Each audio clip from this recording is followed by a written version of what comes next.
dentro del primer bloque, normativa y experiencias exitosas. Ahora sí, con la ponencia número 1, un marco normativo de las energías renovables en Centroamérica, a cargo del licenciado José Pablo Sánchez, asesor legal y consultor internacional de ILO Consultores. Me voy a permitir leer también un breve resumen de su currículum.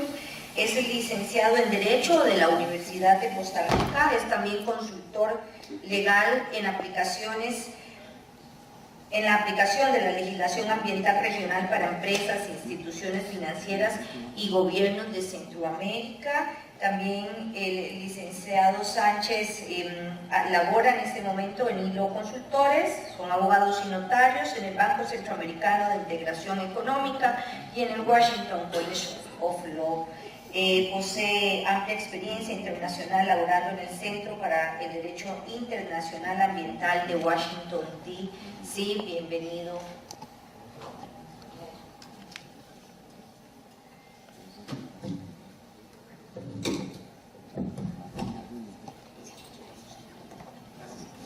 Hola, muy buenas tardes. Esta parte de la presentación es una de las que a muchos no les gusta. El tema normativo ha sido la piedra en el zapato en una serie de temas de energías renovables, y bueno, el proyecto se enmarca dentro del análisis para energías renovables y eficiencia energética. De esto, el proyecto contemplaba dentro del proyecto ECPA un análisis de la parte regulatoria, en lo cual nos enfocamos en análisis transaccional de la generación distribuida, un diagnóstico de barreras para implementación, un foro interinstitucional de análisis, y finalmente hicimos una propuesta de cuáles debían ser esas mejoras regulatorias, cuáles eran los vacíos normativos en la legislación nacional, y dentro de la parte del proyecto hicimos un análisis de cuáles eran aquellos marcos normativos en Centroamérica para lograr una visión comparativa en lo que es generación, transmisión y distribución en Centroamérica a lo largo de los distintos países, Guatemala, El Salvador, Honduras. Vimos dentro de esto lo que fue la parte de reforma a la ley de energía en Honduras y cuáles son las distintas fases. Todo eso se encuentra dentro del análisis final y la propuesta final. Dentro de ello también algunos de los elementos regulatorios y los vacíos que se tienen. El día de hoy vamos a ver cuáles son aquellos vacíos, aquellos temas regulatorios a nivel nacional, cuáles son algunas de las propuestas que hicimos para abril de este año con la presentación de este proyecto. Como bien saben, la Política Nacional de Energía pretende asegurar el abastecimiento energético del país para el uso de las fuentes de energía autóctonas que sean económica, ambiental y socialmente viables. Esto marca un énfasis dentro de distintos ámbitos para una serie de instituciones. Tengo relativamente poco tiempo, entonces voy a apurarme un poquito con lo que es el marco institucional que rige el sector energético. Dentro de esto hay distintos actores que interactúan en el sistema energético del país. Dentro de esto pues, podemos encontrar desde la Autoridad Reguladora de Servicios Públicos, el Ministerio de Ambiente y Energía, etcétera, y nos vamos a referir a cada uno de ellos dentro de algunos elementos importantes, sobre todo las proyecciones que tenía el plan y en la cual todos estos actores formaron parte en dicha elaboración. Proyecciones del plan de energía, un aumento del consumo total de energía a una tasa de 4,06 acumulada.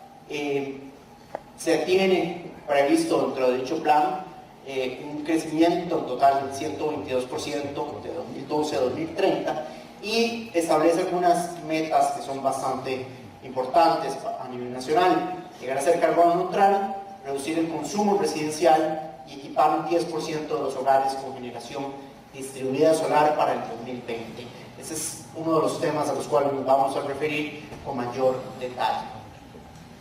¿Cuáles son algunas de las principales instituciones del sector eléctrico nacional?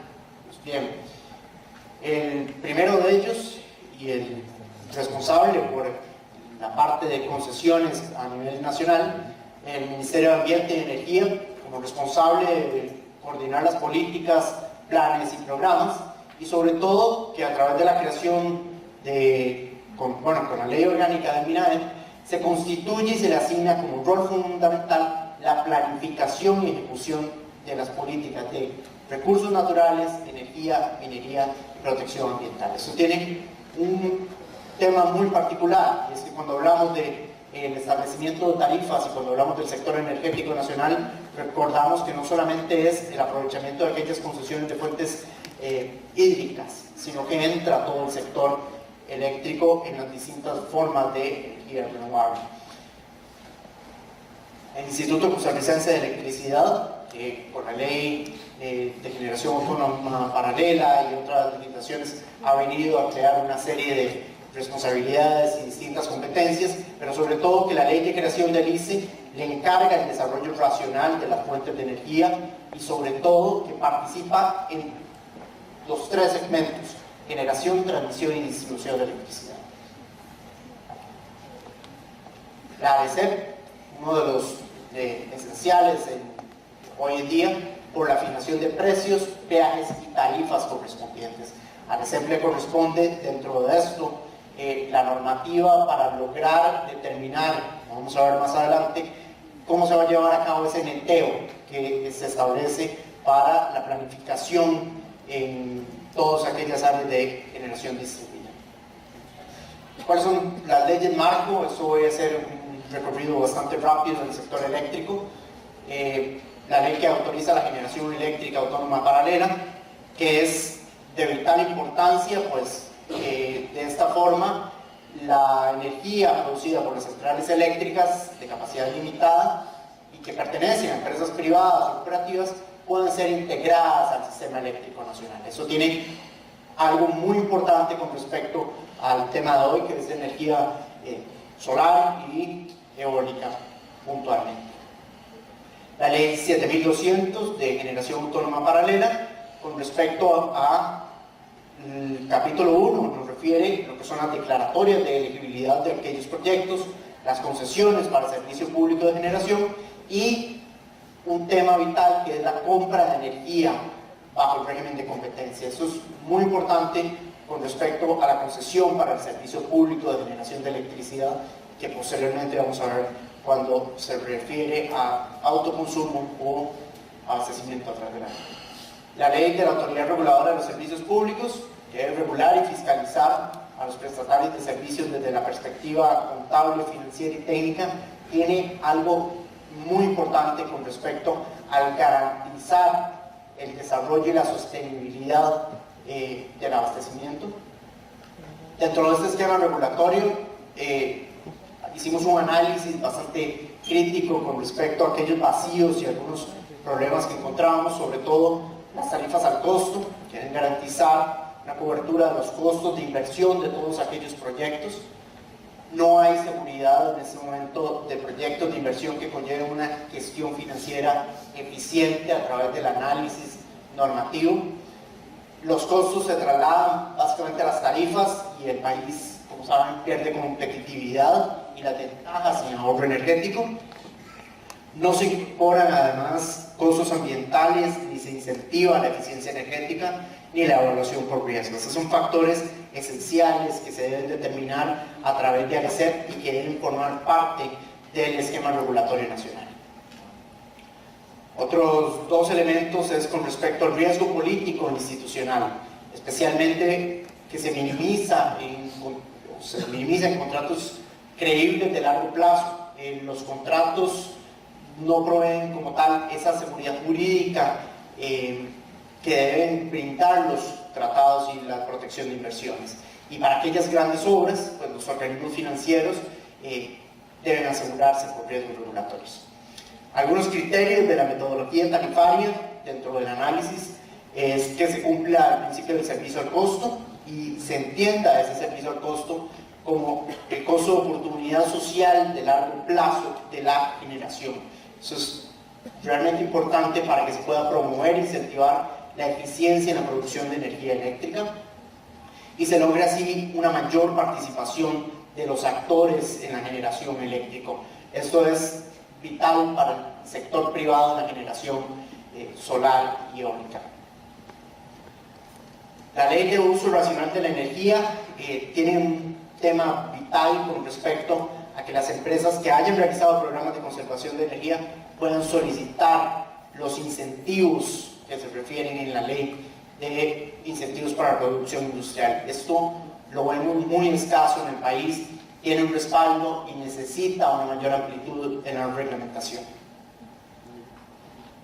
La ley de participación de cooperativas en la electrificación rural, de la misma forma hicimos un análisis y aquí el MINAE como órgano competente para otorgar las concesiones cuando la capacidad no exceda de los 60 megavatios. Caso contrario, eso requiere la autorización legislativa, como bien saben. Esta ley es vital para la producción y la generación a nivel nacional. La ley marco de concesión y aprovechamiento de fuerzas hidráulicas, de esta misma forma, declara la elegibilidad por parte del ICE, lo cual es un pilar para todos los proyectos, y la viabilidad ambiental de la Secretaría Técnica Ambiental, que vamos a ver esto dentro de algunas de las propuestas más adelante. En este tema, que es muy importante con respecto a la generación distribuida, especialmente en aquellos proyectos de generación solar para uso comercial e industrial, encontramos que el ICE debe maximizar el uso de recursos renovables, en particular el hídrico. Hay un tema vital con respecto a las mini hidroeléctricas. El plan piloto de generación distribuida del ICE que se ha implementado para autoconsumo. Se busca analizar nuevas tecnologías de generación a pequeña escala hasta 3 megas, y esta apertura que tiene ese plan de generación se ha dado de una forma limitada por la ausencia misma de normativa. Con el plan como tal se abrió la participación privada en fuentes renovables en algunas plantas limitadas para autoconsumo. Eso es muy importante y lo vamos a ver con respecto a algunas de las propuestas normativas, especialmente con lo que es POACE.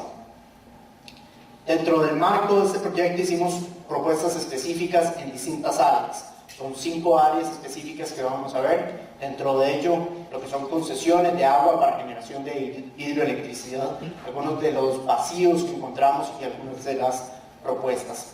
Uno de los vacíos que encontramos a nivel nacional es esa falta de un criterio técnico que esté predefinido para determinar los requerimientos de cada uno de aquellos proyectos que requieren de una concesión de uso de la misma. Esa concesión es tramitada y recomendada por la Dirección de Aguas para que sea una resolución por parte del MINAE. Eso es bien importante, sobre todo en la necesidad de lograr una reforma al reglamento de procedimientos de SETENA. Esto entiendo que ya ha avanzado bastante este año. Dentro de esto, pues, hicimos una propuesta que era la incorporación del criterio técnico, manual técnico de la Dirección de Aguas para generación hidroeléctrica. Y en esto puede ser especial énfasis en 2 elementos. La aprobación de la concesión para generación hidroeléctrica debe ser consistente con el plan integral de recursos hídricos y los balances hídricos existentes.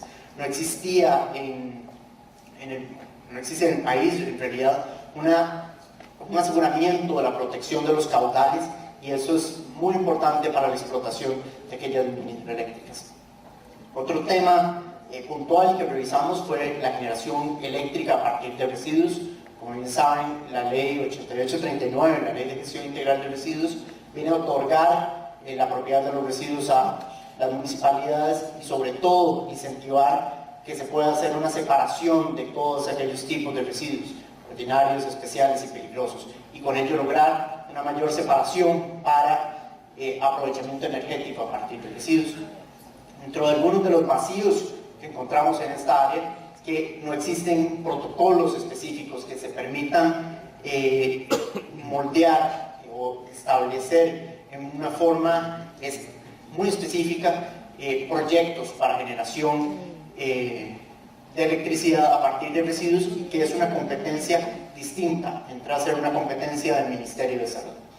Dentro de algunas de estas propuestas, sobre todo, no hay claridad en lo que son las partidas arancelarias para la importación de ciertos residuos, sobre todo aquellos residuos que tienen un potencial calorífico que pueden ser eliminados en el país con ciertas tecnologías y que permitirían de esta forma un aprovechamiento energético. Dentro de ello también encontramos que los reglamentos cantonales donde se otorguen dichos incentivos no cuenta en realidad dentro de esta área de ningún mecanismo para lograr un apalancamiento financiero. Dentro de eso, pues, se hicieron dos propuestas específicas: elaborar protocolos para que las pymes hagan uso eficiente y valoración de los residuos, y que el Ministerio de Salud elabore guías técnicas para la generación de residuos. En ambos temas, con las propuestas que hicimos, el Ministerio de Salud avanzó con las guías técnicas. Ya han elaborado 3 guías técnicas que están cerca de publicar, y algunos de los protocolos se están elaborando para eliminación de cierto tipo de residuos especiales. Un tema que nos interesa bastante, pues, es eficiencia energética, una de las áreas que se han tomado dentro del Plan Nacional para Energía, y sobre todo los problemas que hallamos eran algunos temas que limitan la incorporación de incentivos en la política tarifaria. Eso es muy importante con respecto a cuáles son las partidas arancelarias de los equipos que se importan para eficiencia energética. Dentro de esto, la Dirección General de Aduanas no ha tenido una gran claridad dentro de muchos de los equipos. Se importa una parte del equipo exonerado, hay otra parte que no está, etc. Y eso tiene algo muy importante con respecto a el sector comercial e industrial. Con lo que es la medición de eficiencia energética, se debe realizar auditorías energéticas para poner la reducción del consumo de energía, si la misma es eficiente.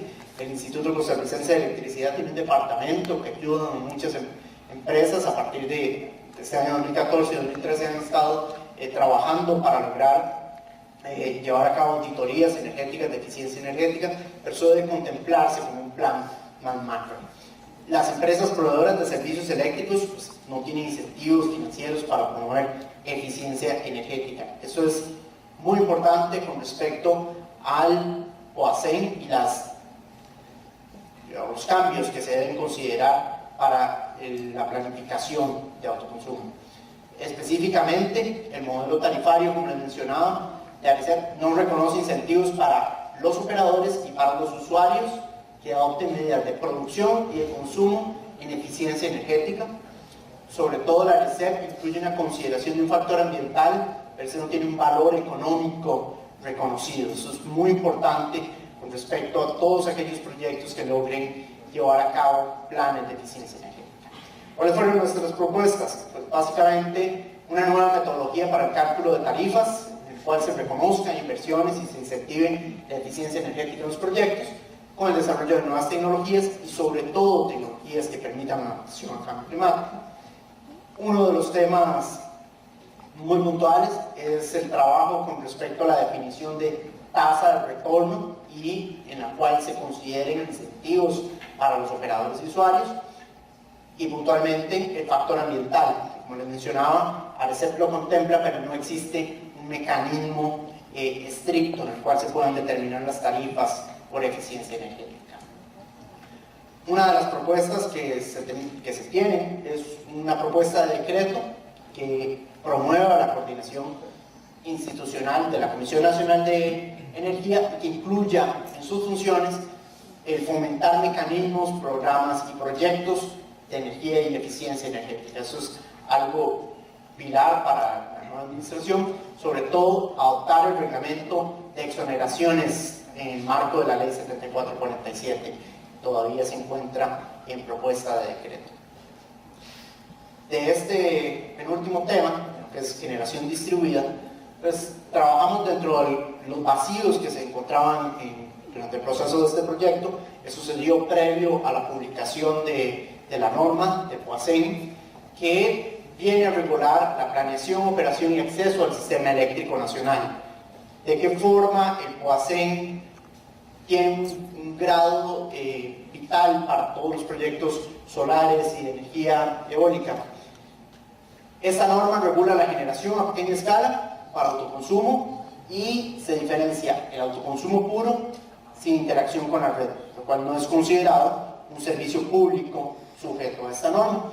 Aquí debemos diferenciar lo que es autoconsumo puro con respecto a la inyección de la energía en la red para el neteo. Para este acceso a la red de todos aquellos usuarios, sean residenciales, comerciales o industriales, el usuario debe contar con una concesión, y Esta concesión debe contar además con todos los estudios de viabilidad técnica de la demanda, la carga del circuito y la naturaleza del recurso. Esto implica un alto grado en inversión para las distribuidoras y abre una gran discusión con respecto a la norma. La norma pues establece que la red de distribución no puede exceder el 15% de la capacidad de la línea y que la interconexión de un microgenerador conectado a la media tensión con capacidad superior a 50 kW debe efectuarse a través de un transformador exclusivo. Esos son algunos aspectos importantísimos de lo que es POACEM. ¿Cuáles eran algunos vacíos de lo que encontramos en dicha norma y que fueron nuestras propuestas? Pues ARECEP sostenía que al inyectarse cualquier excedente de energía de dichos proyectos a la red se daba cogeneración y por tanto se considera un servicio público que debe ser regulado por ARECEP. Esto es algo que se mantiene dentro de la norma de POACEM y esto requiere de una tarifa especial de acuerdo a ARECEP. Los operadores privados pues, no pueden venderle al ICE más de 20 megavatios en cogeneración y ese mercado solamente puede alcanzar así un 30% de la generación del país. ¿Cuáles son los vacíos más precisos de esta generación distribuida? No existe una definición clara y consensuada sobre generación distribuida. La definición que encontrábamos en aquel momento para el análisis de POACEM, básicamente ese modelo de tarifario por venta de excedentes no favorecía los sistemas de generación eólicos y solar, pues no hacía un análisis puntual sobre su carácter estacional y los créditos que se podían recibir por energía generada. El plan piloto del ICE no contaba con un esquema tarifario. Esto se encontraba en una discordancia entre tanto el ICE como ARECEP y evidencia claramente lo que son las barreras institucionales en nuestro país. La normativa específica para la interconexión al sistema de generación distribuida con las regulaciones vigentes pues no tienen cabida en este momento y necesitan una reforma. Propuestas puntuales, pues en el marco del proyecto pedimos incorporar en la norma técnica de ARECEP del POACEM una definición que fuera más clara y que fuera consensuada sobre generación distribuida para autoconsumo y eso fuera independiente de cogeneración. Se lograra una definición más amplia y para ello se estableciera que la generación a pequeña escala para autoconsumo como aquella generación de energía eléctrica realizada a partir de fuentes renovables y en el sitio de consumo. Estos elementos eran omisos en la primera propuesta y que además de esto se lograra satisfacer las necesidades energéticas propias del abonado y usuario para así lograr este balance o neteo con la red. En el mismo esquema de propuestas, pues que el modelo tarifario debía considerar la tecnología y la potencia instalada, el nivel de tensión de entrega de la energía y sobre todo que se estableciera un transitorio dentro de dicha propuesta. La propuesta nuestra era que se estableciera que durante los 4 años desde la aprobación de POACEM se eliminara el límite máximo de generación, que se fuera igual o menor a 1 megawatt y se lograra así la eliminación de esos excedentes para la producción mensual. En la propuesta puntual, ARECEP lo analizó, sin embargo la norma no contempló dicho transitorio. Era de vital importancia considerar que aquellos microproyectos que pudieran hacer esto pues no tuvieran dicha limitación y que eso, el plan piloto de generación debía ser ampliado para lograr así que las distribuidoras consideraran una viabilidad técnica económica de mejor amplitud. Con este último tema, que es el de biocombustibles, hicimos algunos análisis puntuales con respecto a la capacidad en el país, sobre todo en el marco regulatorio, encontrar que no existe una ley de biocombustibles, existe una forma en la cual se regule que los biocombustibles se regulan a través de los mismos métodos que lo que es petróleo y de conformidad con los combustibles derivados del mismo. O sea que técnicamente es inviable, pues se tienen los mismos parámetros para los requisitos exigidos. Las propuestas puntuales fue la implementación de un programa nacional de uso de biocombustibles para la integración y que se articulara de esta forma una política económica con el esquema de biocombustibles y que en el proyecto de ley se estableciera el MINAE como el ente fiscalizador de los biocombustibles puros. Esto permitiría así eliminar equiparaciones a combustibles fósiles y se pudiera elaborar reglamentos y normas técnicas específicas. Algunas conclusiones a las que llegamos con el proyecto es que de estas 5 grandes áreas energéticas hay una serie de vacíos muy particulares con respecto a eficiencia energética, generación distribuida y biocombustibles que necesitan echarse a andar. Lo que es la parte solar y eólica tiene de vital importancia en la generación distribuida y los límites que se establecen en FOASEN, y que las propuestas iban a depender en una forma concisa de estas 4 instituciones que deben interrelacionarse y coordinar la creación de dichas políticas. Para el desarrollo de todos esos mecanismos regulatorios y los incentivos, debía lograrse o debe atraerse mayor capital de inversión público-privado y sobre todo se requiere una visión política de Estado a largo plazo. Eso permitiría elaborar un mapa de ruta a largo plazo que se incorporen criterios técnicos con distintos caracteres para que se promueva el uso racional y eficiente de energía. Algo pues, de vital importancia es que la legislación marco puede reformarse y sería sumamente importante trasladar la Dirección Sectorial de Energía como un órgano de desconcentración que le otorgue mayores competencias. Actualmente pues, el ministro queda como jerarca y encontramos una serie de competencias y responsabilidades que quedan aún así aisladas. Eso básicamente. Disculpen la carrera, pero necesitaba apurarme con